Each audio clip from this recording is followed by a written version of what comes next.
Welcome to my YouTube channel learning with dignity. My name is Garima.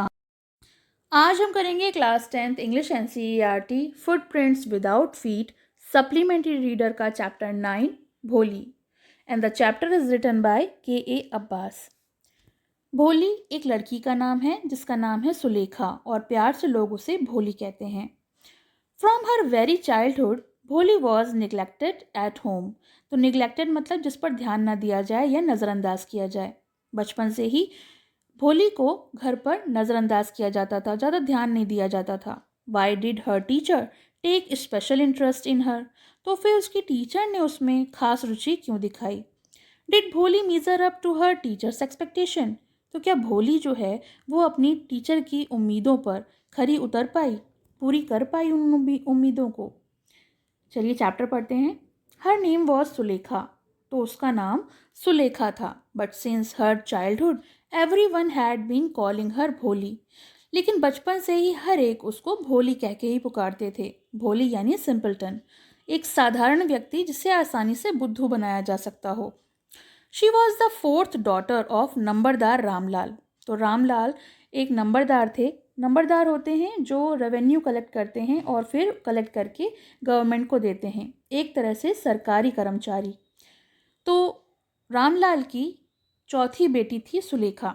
When she was 10 months old, she had fallen off the cot। और जब सुलेखा 10 महीने की थी, बहुत छोटी थी, तो वो खाट से, कॉट होता है खटिया, उससे गिर गई थी, जिसके कारण उसके सर पर चोट लग गई थी। And it perhaps it had damage some part of her brain.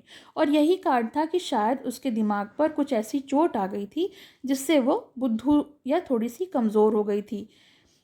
That was why she remained a backward child. और इसी कारण वो एक ऐसी बच्ची थी जो थोड़ी सी बुद्धू थी या कम अकल कह सकते हैं। And came to be known as Bholi the simpleton. और इसी कारण उसको भोली के नाम से जाना जाता था, उसको सब लोग भोली कहते थे। At birth the child was very fair and pretty. जब वो जन्मी थी, जब उसका जन्म हुआ था, तो वो बहुत सुंदर थी, बहुत प्यारी थी, गोरी थी। But when she was 2 years old, she had an attack of small pox। लेकिन जब वो 2 साल की हुई तब उसको स्मॉल पॉक्स हो गया। स्मॉल पॉक्स यानी चेचक, जो एक बीमारी होती है, उसको चेचक हो गई और जिस कारण वो थोड़ी सी अगली दिखने लगी थी। Only the eyes were saved but entire body was permanently disfigured by the deep black pock marks. पूरी बॉडी जो थी वो डिसफिगर्ड यानी भद्दी सी हो गई थी काले निशानों से। जो ब्लैक पॉक मार्क्स हो जाते हैं स्मॉल पॉक्स की वजह से, वो हो गए थे उसके शरीर पर। केवल उसकी आंखें ही बचाई जा सकी थीं। Little Sulekha could not speak till she was 5। Little Sulekha जब तक 5 साल की हुई थी तब तक वो बोल ना सकी। And when at last she learn to speak she stammered. और जब बेचारी ने बोलना सीखा तब वो हकलाकर बोलती थी। स्टैमर्ड मतलब रुक रुक के बोलना। The other children often made fun of her and mimicked her. तो बाकी बच्चे जो थे वो उसका हमेशा मजाक बनाते थे, उसकी नकल उतारते थे। मिमिक्ड मतलब कॉपी करना। As a result she talk very little. और जिसका नतीजा ये हुआ कि वो बहुत कम बोलती थी क्योंकि उसको खराब लगता था कि कोई उसका मजाक बनाए। Ramlal had 7 children. रामलाल के 7 बच्चे थे। 3 सन्स एंड 4 डॉटर। उसमें से 3 बेटे थे और 4 बेटियां थीं। And the youngest of them was भोली। और सबसे छोटी बेटी जो थी वो भोली थी, यानी सारे बच्चों में भोली सबसे छोटी थी। It was a prosperous farmers house hold. ऐसा नहीं था कि वो गरीब था। रामलाल जो था वो संपन्न परिवार से था। सब धन संपत्ति घर बार सब कुछ था उसके पास। वो एक किसान था। There was plenty to eat and drink. खाने पीने की भी कोई कमी नहीं थी। ऑल द चिल्ड्रन एक्सेप्ट भोली वर हेल्दी एंड स्ट्रॉन्ग। भोली को छोड़कर सारे ही बच्चे स्वस्थ थे, ताकतवर थे और हष्ट-पुष्ट थे। The sons had been sent to the city to study in school, later in college। और बेटों को उसने शहर पढ़ने के लिए भेज दिया था स्कूल में, और जब स्कूल पूरा हो जाता तो फिर वो कॉलेज पढ़ने जाते। Of the daughters Radha the eldest. बेटियों में राधा सबसे बड़ी थी। Had already married. और वो भी, उसकी भी शादी हो चुकी थी। The second daughter Mangala's marriage had also been settled. और यही नहीं, दूसरी बेटी मंगला जो थी उसकी भी शादी हो चुकी थी। When that was done, Ramlal would think of the third। और जब दोनों की शादी हो गई थी तब रामलाल ने तीसरी बेटी, जिसका नाम चंपा था, उसकी शादी का सोचा। They were looking good, healthy girl. तो वो देखने में बहुत सुंदर थी, स्वस्थ थी। It is not difficult to find bridegroom from them. और उसके लिए भी दूल्हा ढूंढना, ब्रिज रूम होता है दूल्हा, दूल्हा ढूंढना कोई मुश्किल बात नहीं थी। But Ramlal was worried about भोली। लेकिन रामलाल को हमेशा भोली की चिंता होती थी। She had neither good looks not intelligence. तो ना ही वो अच्छी थी दिखने में और ना ही वो बुद्धिमान थी बाकियों की तरह। इंटेलिजेंस का मतलब होता है बुद्धिमत्ता। और इस कारण वो बहुत ज़्यादा चिंतित रहता था कि भोली का क्या होगा, उससे कौन शादी करेगा।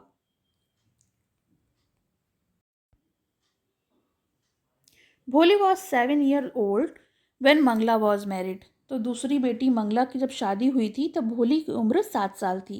The same year a primary school for girls was open in their college. और उसी साल लड़कियों के लिए गांव में एक प्राइमरी स्कूल खुला था। The tahsildar sahib came to perform its opening ceremony. और वहाँ का उद्घाटन के लिए शहर के तहसीलदार जो थे वो वहाँ आए थे। He said to Ramlal. उन्होंने रामलाल से कहा, as a revenue official you are the representative of government. और तुम जो हो, तुम्हारा काम जो है वो सरकारी है और तुम गवर्नमेंट की तरफ से अपने आप को रिप्रेजेंट करते हो, यानी तुम एक सरकारी कर्मचारी हो गाँव के लिए। तो so you must set an example to the villagers. तो गाँव वालों के लिए तुम्हें एक उदाहरण सेट करना होगा। You must send your daughter to school. तुम्हें अपनी बेटियों को स्कूल पढ़ने भेजना होगा। That night when Ramlal consulted his wife she cried.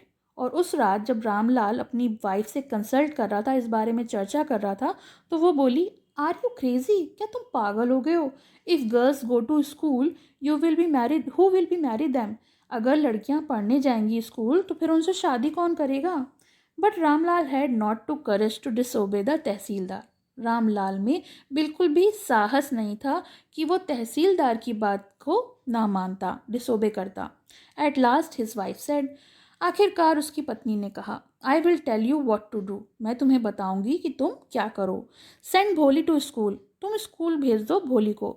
As it is there is little chance to her getting married. क्योंकि वैसे भी उसकी शादी के कोई चांसेस तो हैं नहीं कि उसकी शादी हो पाए with her ugly face and lack of sense. उसका जो बदसूरत शक्ल है, उसकी जो सोचने समझने की शक्ति है, वो तो बहुत कम है। लैक माने होता है कमी। Let's the teachers at school worry about her. अब टीचर्स कोई चिंता करने दो उसके बारे में। The next day Ramlal caught Bholi by the hand and said. अगले दिन रामलाल ने भोली को हाथ पकड़ा और कहा, कम विद मी, चलो मेरे साथ। I will take you to school. मैं तुम्हें स्कूल ले जाऊंगा। भोली वॉज फ्राइटेंड। भोली बहुत घबरा गई। She did not know what a school was like. वो नहीं जानती थी कि स्कूल कैसा होता है। She remembered how a few days ago their old cow Lakshmi.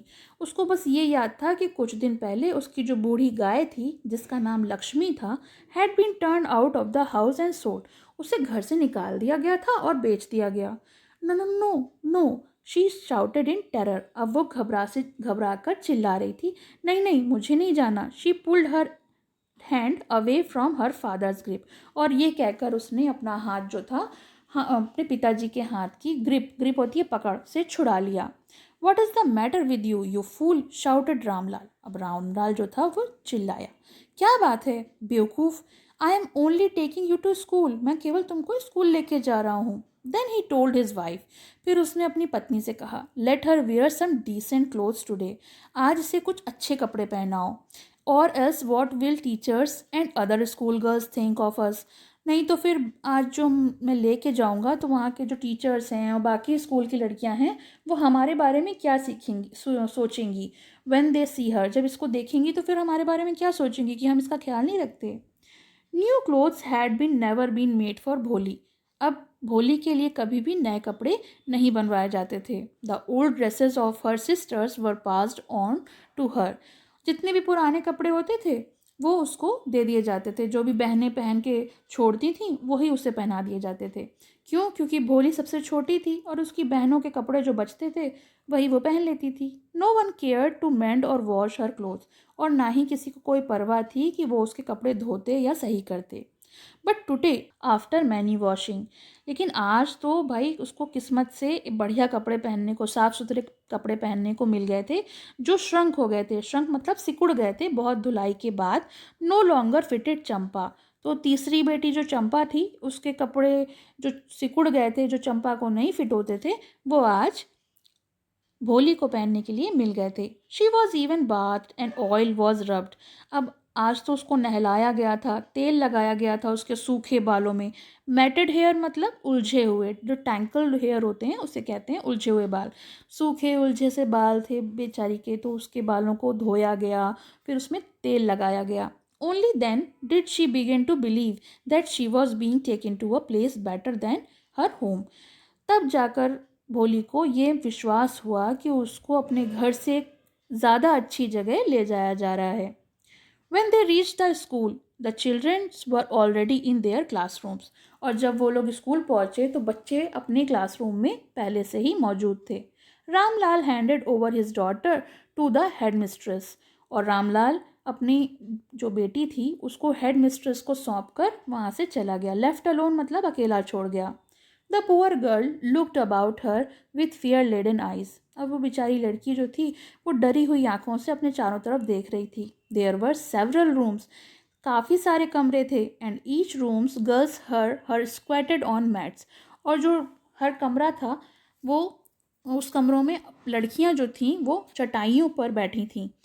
Set on their feet का होता है, स्क्वेटेड मीन्स होता है जो अपने पंजों पर बैठी हों। रीडिंग फ्रॉम बुक्स और राइटिंग ऑन स्लेट्स, वो किताबें पढ़ रही थी और स्लेट्स पर, जिससे चौक से लिखा जाता है, स्लेट्स पर लिख रही थी। The head mistress asked Bholi to sit down in a corner in one of the classroom, तो हेड मिस्ट्रेस ने कहा कि भोली तुम उस कोने में बैठ जाओ। एक क्लासरूम में ले गई और कहा कि यहाँ कोने में बैठ जाओ। ये तो हो गया चैप्टर का फर्स्ट पार्ट। इसका सेकंड पार्ट का लिंक आपको डिस्क्रिप्शन में मिल जाएगा, so you can continue the chapter. पसंद आया हो तो लाइक करें, शेयर करें और चैनल को सब्सक्राइब करें।